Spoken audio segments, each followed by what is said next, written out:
কি গো প্রেসারে কি করছো? তড়কা না ঘুগনি? কালকে নীল পুজো, তুমি তড়কা করবে। ডিম তড়কা খাবা? হ্যাঁ, তা কি আছে?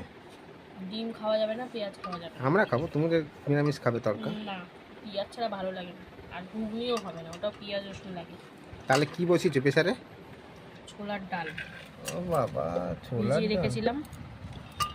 তো এবারে এটাকে সিটি দিয়ে নেবো 3টে মতন। এই ছিল তোমার মনে? 5-6 ঘন্টা ভিজিয়ে রেখেছি, এর বেশিই হবে, আরও কম হবে না।